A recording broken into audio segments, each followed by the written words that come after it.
Now, the latest in our series, Streamlined, where we bring you some of the biggest films and TV series hitting digital screens worldwide. Speaking with some of the actors and creators behind them, the 1992 classic film White Men Can't Jump surpassed expectations upon its release, cleverly weaving elements of culture into the storyline. This magic is now being rebooted to reflect the societal landscape of today through a highly anticipated remake starring actor Sinqua Walls and rapper Jack Harlow. Let's take a look. I just noticed you're not getting enough legs on the shot. Are you dehydrated? $100, you can't make more shots. Let's just do 300. It's not my dad's money.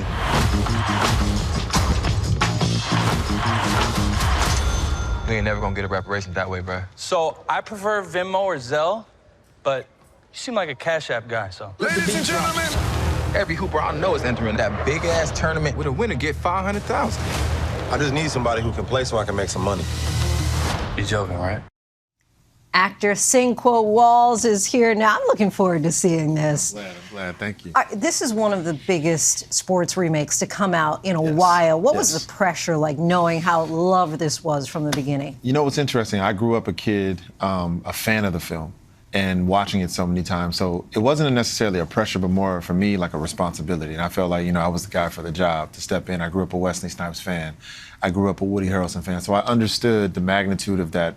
Going into this, we needed to do everything we could to make sure we honored them and then updated the story. So it wasn't as much pressure as more as responsibility to make sure I made them proud and they could walk away going, okay, you did everything you could and left it on the court. Left it all out there. Left it all on the court. And of course you play Kamal, Wesley Snipes' character. Yes. How did you draw inspiration from that, but at the same time make this your own? To be honest, Kamal and Wesley's character, Sydney, are so different in who they are as men and the iteration of who they become in this new and updated story.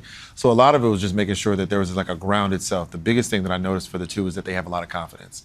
And Wesley entered into the story with a lot of confidence. He kept that confidence and it grew. Kamal, when he walked into the story, he's lacking a lot of confidence and he's not the person that we see him become over the course of the story. So I had to, remove some of his confidence from the beginning and then return it back in the end. Oh, of course, when we're looking at the 1992 version, part of that, it's not so much about basketball as it is about race in a lot of dimensions, really, when you think about it. Right. How are you guys able to take that and really modernize it, still have that cultural relevance for now? Absolutely. I think, and like you said, I think the biggest thing for 92 was that it always was indicative of culture. And I think that's what any great movie has. I think that's what great stories have, are making sure they weave a lot of culture into the background of any story or filmatic story that they're telling. And for us, mental health is so important now.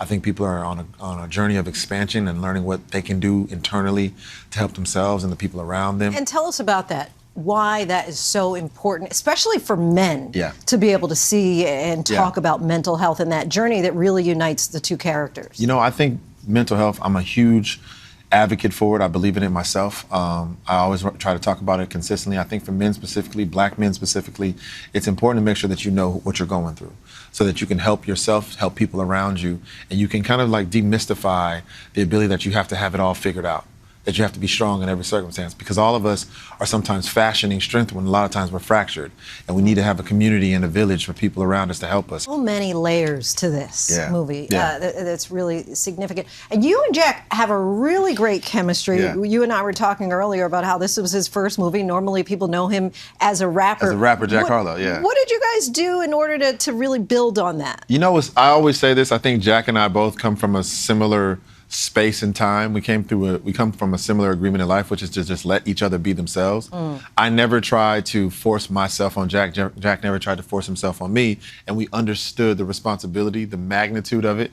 And we were just like, all right, so at the end of the day, all we have is each other. And if we're going to get, off this island, or if we're going to make it back to shore, we have to lean on each other. But it started with us just not judging each other and just letting each other be themselves. Of course, you, as we discussed, played college basketball. You're a ball player. How about Jack? Can he jump? Listen. I've said this. It's called White Men Can't Jump. That white man can't jump. He cannot? He can actually jump. No, that white man can jump. He can. I was surprised. Jack is very athletic. He did all of his own stunts. He dunked it every single time. There was a time when Jack had to do it about 13 times. And he got up and got that dunk every time. And one time he actually stared me down, and I was like, are you in character or are you just trying to let me know? Sinqua, so looking forward to this. Thank you for joining us tonight. Really appreciate that. Want to let all of our viewers know white men can't jump, except for Jack, who can. It'll be streaming May 19th on Hulu. Hi, everyone. George Stephanopoulos here. Thanks for checking out the ABC News YouTube channel. If you'd like to get more videos, show highlights, and watch live event coverage, click on the right over here to subscribe to our channel. And don't forget to download the ABC News app for breaking news alerts. Thanks for watching.